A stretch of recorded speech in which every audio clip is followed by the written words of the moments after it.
everyone, and thank you for joining this MA session where we are going to host the H2O team.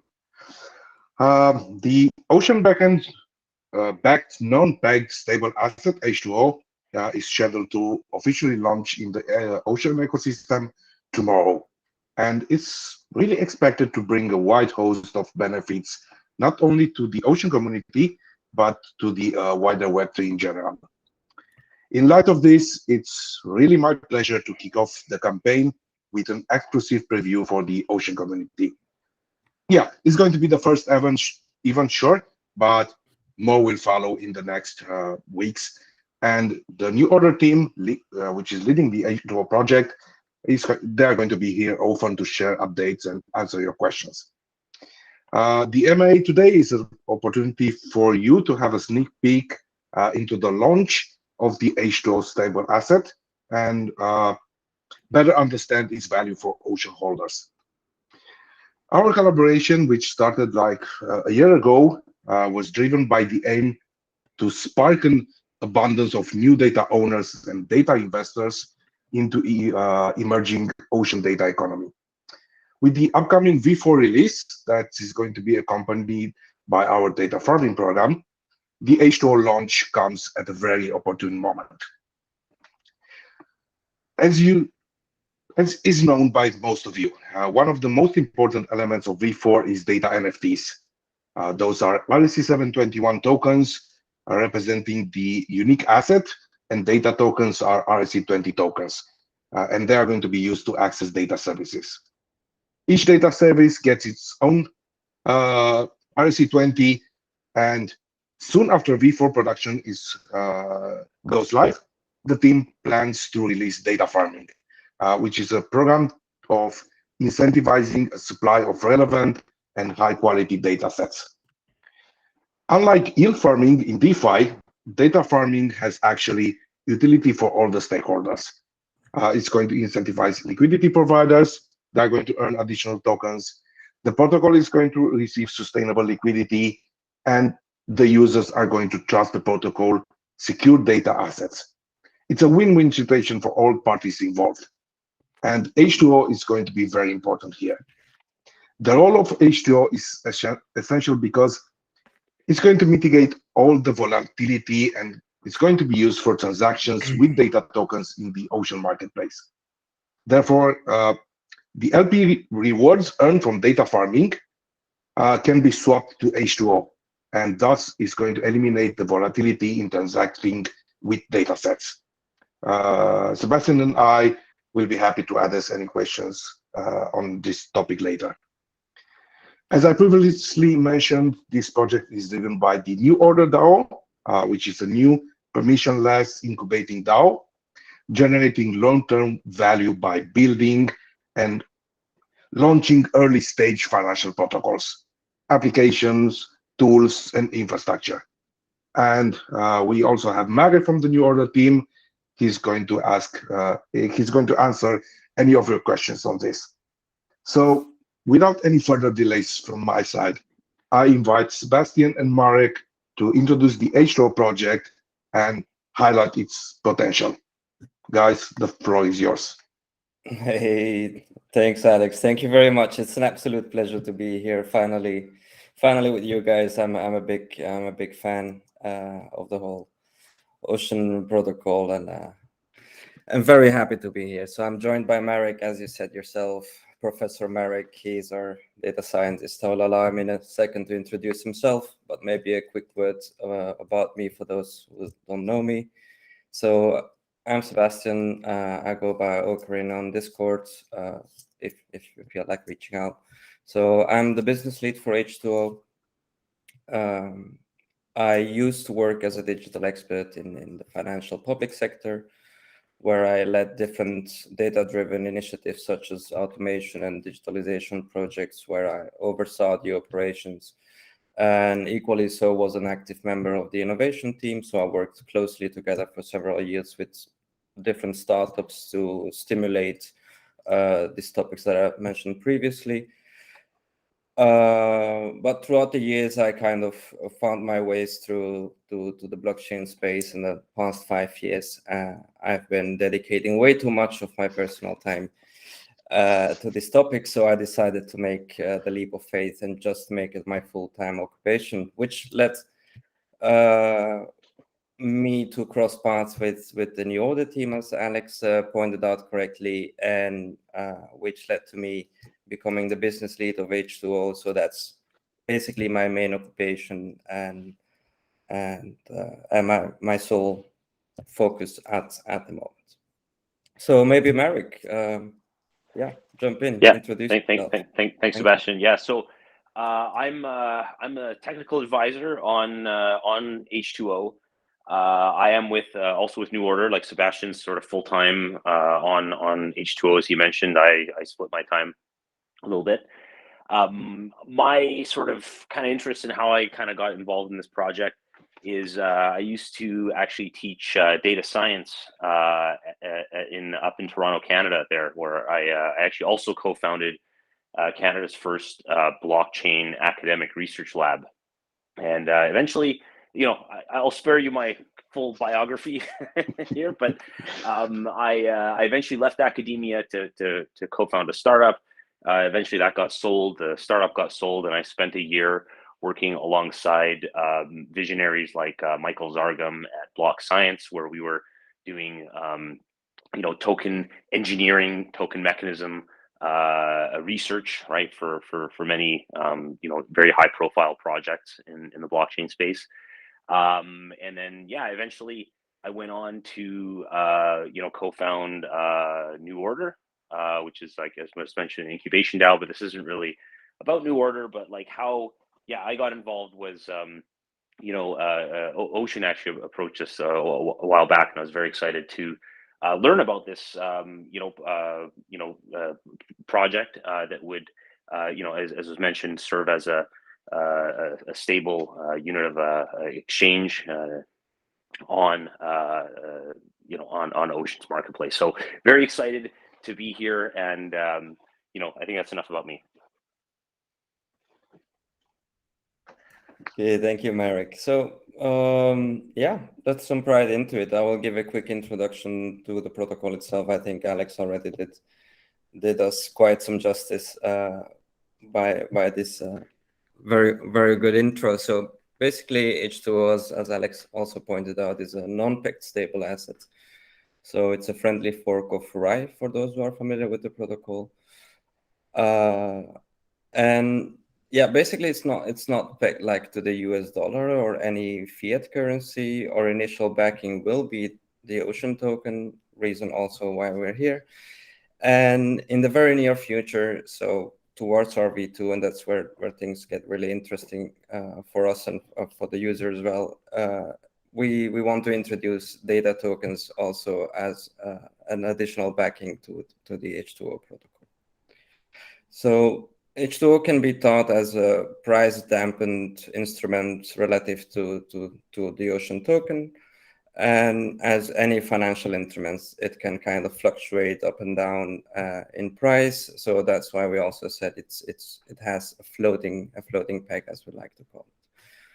So H2O, as Alex said, is meant to be like the default stable assets for the Ocean marketplace, and will equally serve as, let's say, the stable unit of account and medium of exchange for the Ocean marketplace initially.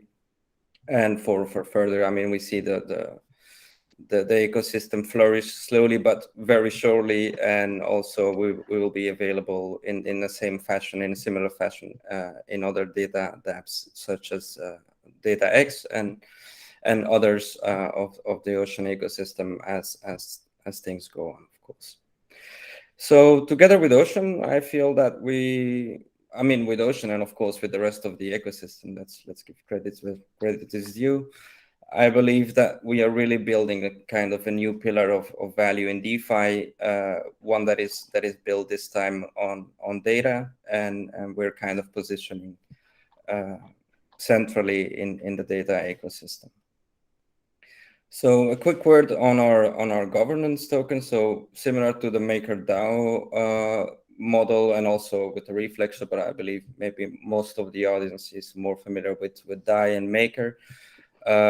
Similar to the Maker token in this instance, PSDN grants the possibility for governance. So, for example, the governance holders can decide on the borrowing rate and could eventually set this to zero if they would like to, just for a matter of example. And also PSDN allows for users to participate in what we call surplus actions. So in that instance, users are incentivized to buy H2O pretty much at a discount, and the PSDN is then burned, reducing by that, obviously, the PSDN supply. So maybe let's address the elephant in the room, right? I mean, we're all here to know what H2O means for the ocean ecosystem and to know more about the LP incentives, I believe, and the airdrop, perhaps. So maybe first of all, what do we really want to bring to the ocean ecosystem as a whole is a token that, as Alex said, remedies the volatility concerns of the ecosystem. So if we want to bring bigger players and institutions and we want really the ecosystem to flourish, it needs to have this stable unit of accounts. And that's not only true for the data economy, but for every economy, there needs to be a stable asset for transaction and for the ecosystem to basically flourish. So H2O is not only meant for the ocean marketplace, but for the whole ecosystem to take advantage of our stability rate and to use the protocol pretty much as a source of borrowing power. So that's what we're here for. So if anyone within the ecosystem sees potential in that, feel free to reach out. If you guys allow me for a second, I would maybe like to share a quick visual so we can better put the LP incentives into frame. Yeah, sure. So. Go ahead. While we're waiting for a screen, I would like to invite our community to start asking questions on our Discord channel, and we are going to answer those questions at the end. Sounds good. Sounds good. Do you guys see my screen now? Yeah. Okay, so cool. So a few use cases for H2O. Basically, as we mentioned earlier, users will be able to mint H2O by collateralizing Ocean, actually the backing of the token itself. So that speaks for itself. Now, a small disclaimer for the people who want to use it, like the lowest allowed collateral for the protocol is under 45%. So in order to be safe, make sure to provide enough collateral so that your position is safe. That being said, so for the LP incentives, here you can see the different pools that we're seeding. So basically, users will be able to buy and sell H2O from the H2O ETH and Ocean H2O pools on Uniswap v3. They will equally be able to use the H2O token in the future for DataFi dApps, such as DataX, as we said. And additional staking opportunities for PSDN will also go live shortly after TGE. So we plan to first have our TGE and then within 24 to 36 hours at most, release those staking opportunities. And this will be then for the additional pools that you see here. So we have ETH, Poseidon, ETH, H2O, Ocean H2O, which basically allows you to leverage up your position, but no financial advice, and Ocean PSDN, which is Poseidon. So in this scenario, basically, we're targeting total liquidity of 1.5 million for each pool, so that there is enough seeding liquidity for you guys to trade.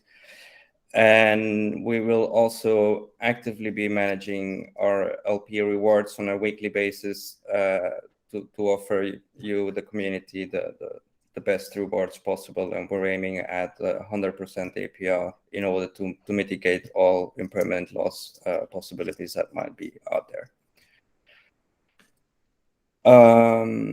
So yeah, maybe a quick word on the process. So for those who have been following H2O, we've partnered up with Gamma. So users will basically be able to deposit the liquidity through Gamma in the pools that you see displayed on the screen, and then be able to stake those LP tokens in the H2O dApp, right? So that's on a quick note for the LP incentives. Then for the airdrop, so everyone from the Ocean community is probably aware that H2O also provides an airdrop for the community. So all Ocean Snapshots voters are eligible. And a total amount, we have provided for a total amount of 40,000 PSDN that will equally be distributed among all those participants. It will not happen all at once, so we are envisioning to do this in 4 tranches over a period of 2 months, in which each tranche will include 10K Poseidon tokens as incentive. Good. So that being said, maybe to touch on why H2O it's important for the ecosystem. So as we said, and as Alex also pointed out, it mitigates volatility. It offers for a bigger borrowing powers for the users, and it's also, let's say, a compelling use case for the ocean ecosystem. So rather than competing, we are coexisting and forming the foundational rocks for this Web3 data economy, I believe. So yeah,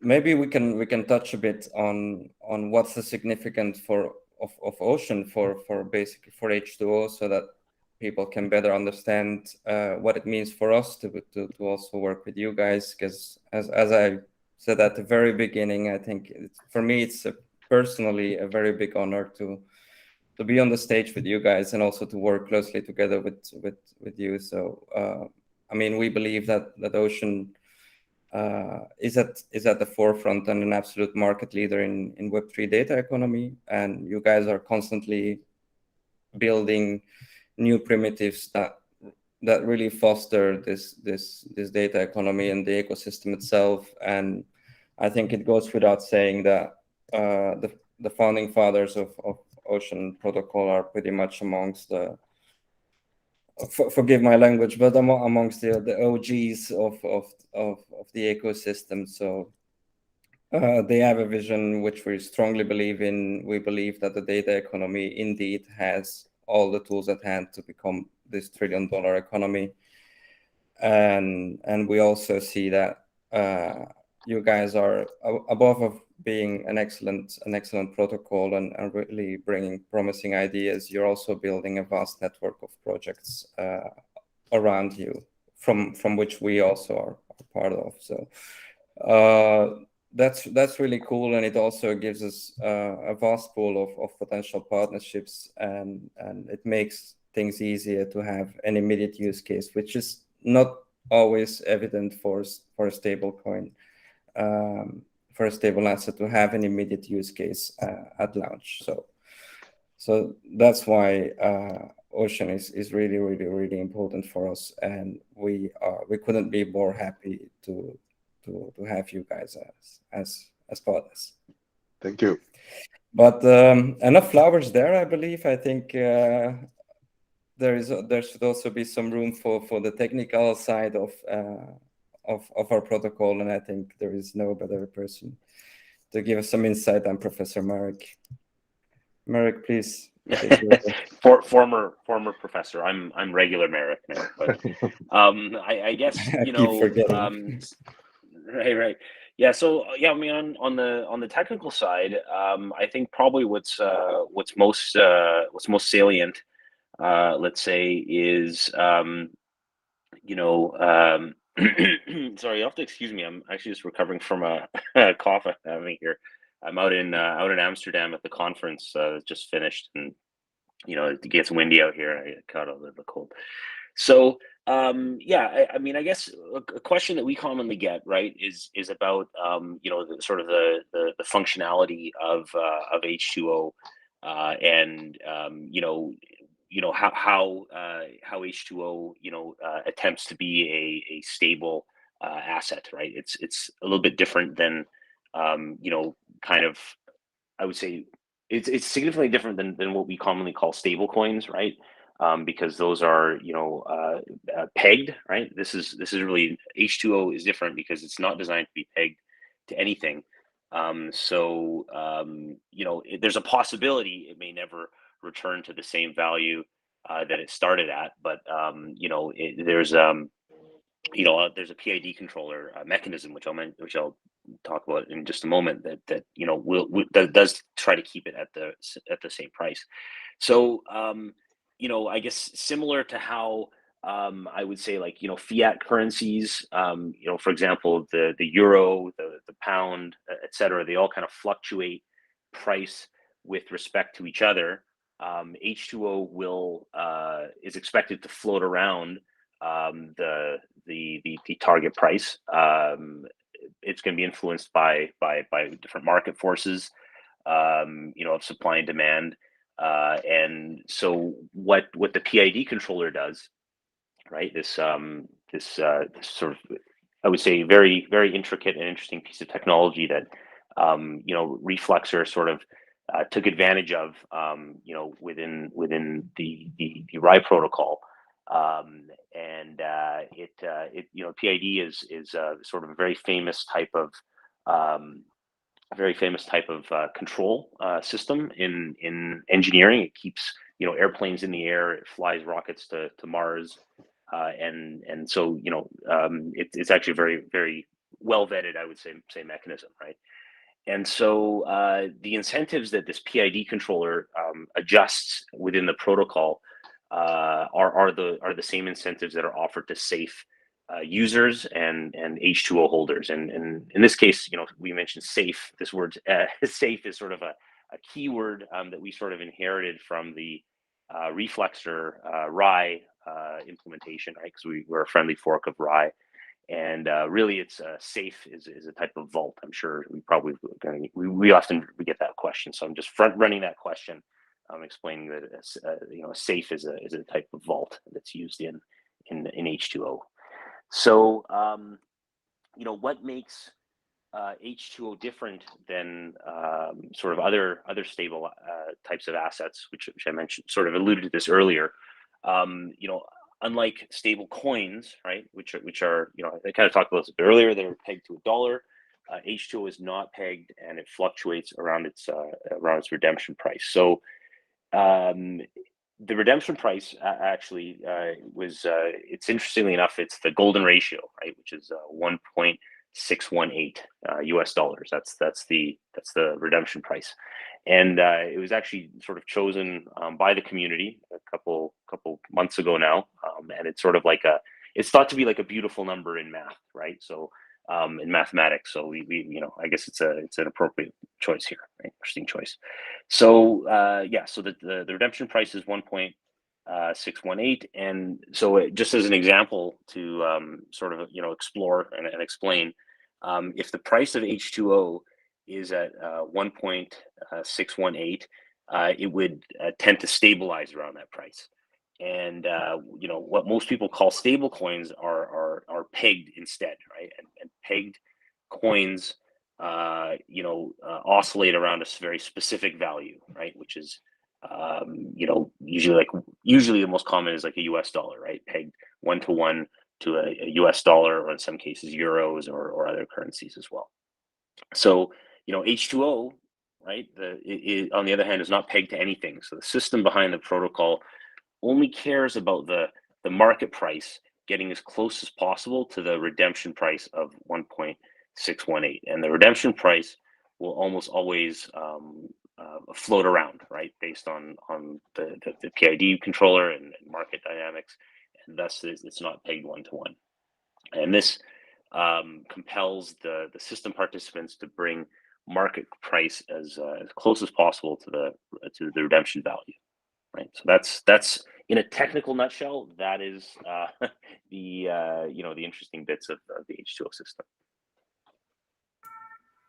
Yeah, on top of that, it will be the first data-backed stable asset, right? So I think that's also a very beautiful thing to say, and it's, I think, that's the first and sole stable asset that is built on the intrinsic value of data that is uncorrelated to others, right? So that's really cool.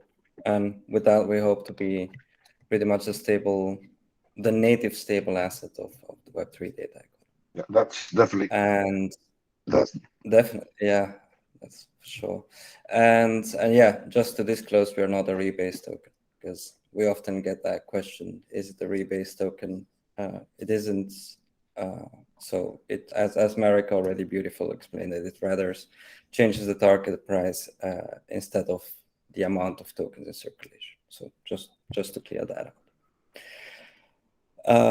Yeah, and towards the future, as I said at the very beginning, we really see H2O as one of the building blocks of the data economy. So we encourage other protocols to leverage the capabilities of H2O and to keep growing together, right? And to bring data as an assets class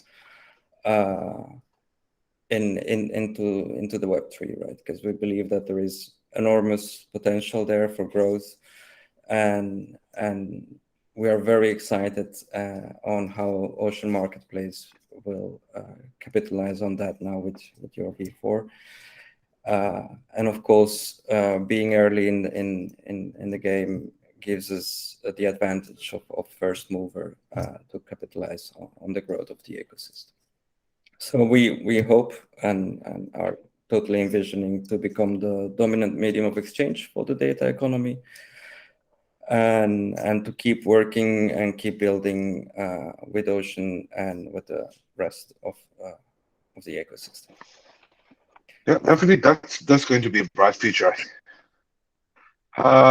We look forward to it. That's for sure. Yeah, absolutely.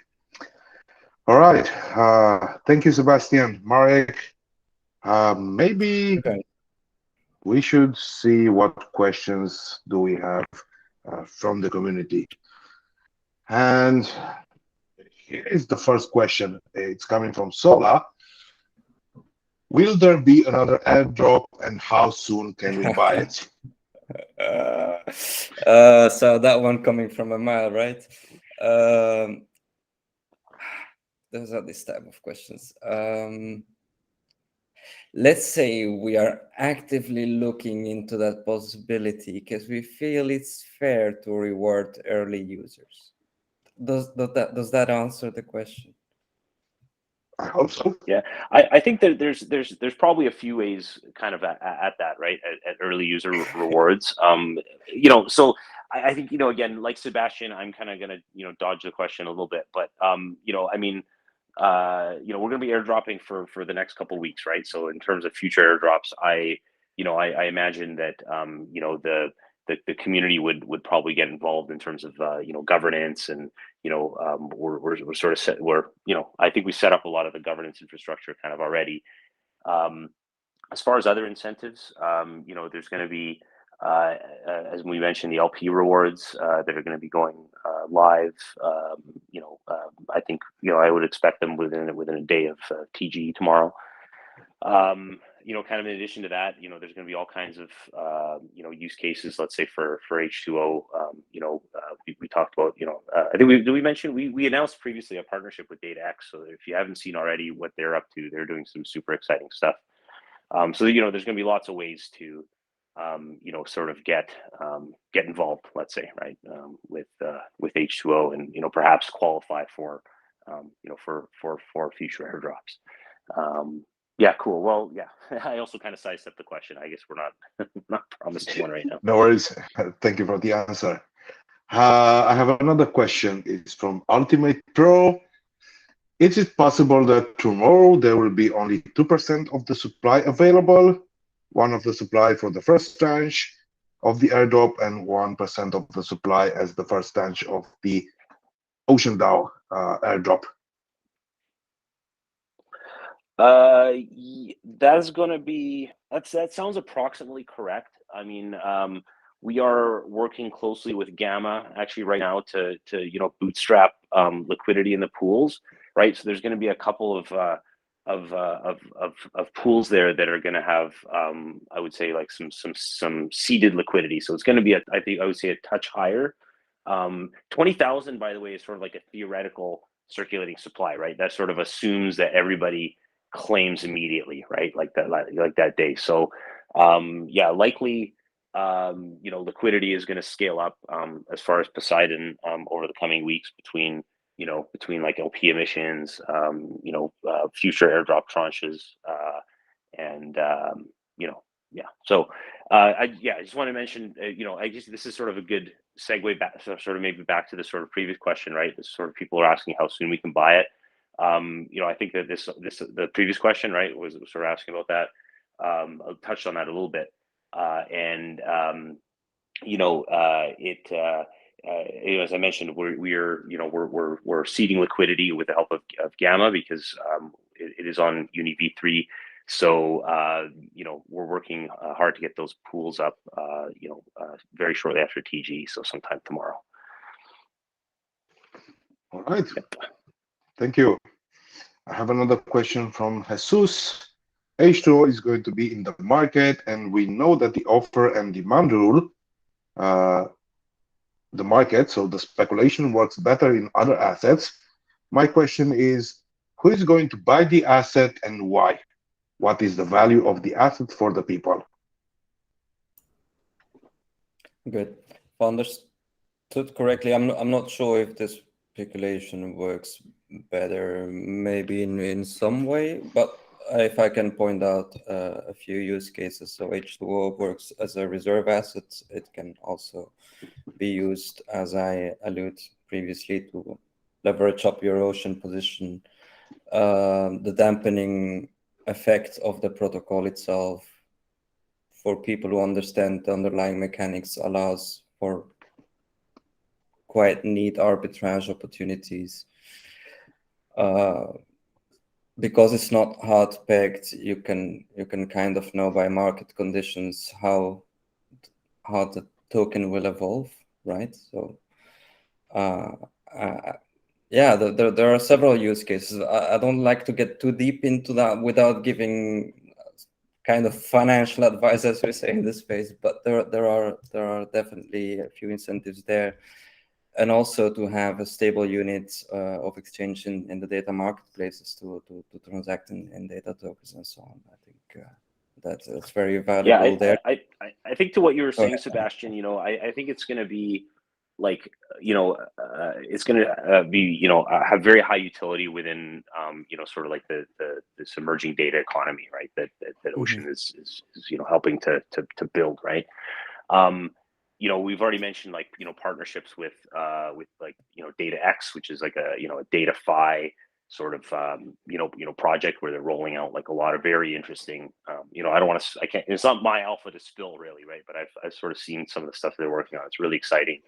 H2O is going to be featured prominently there, right? So like coming back to this question, right? It's a little bit like, well, why hold DAI, right? I mean, most people hold stable coins, as sort of, it's almost like a an analogy to kind of going back to stable coins in crypto in general, right? Where it's like, another asset, right, that you can flip in and out of, with respect to data, right? Because it's ultimately going to be, used in sort of data markets, right? So yeah, I think the utility of it is going, in all these DataFi apps in the Ocean market, is really going to drive people to pick up the coin, right? I mean, we mentioned a couple, there's going to be staking opportunities down the road, for sure. All right, another question from Tim. Why set up H2O as a RAI fork and not add Ocean as a collateral for RAI? I think that's a fair question. I would basically say we both serve different ecosystems.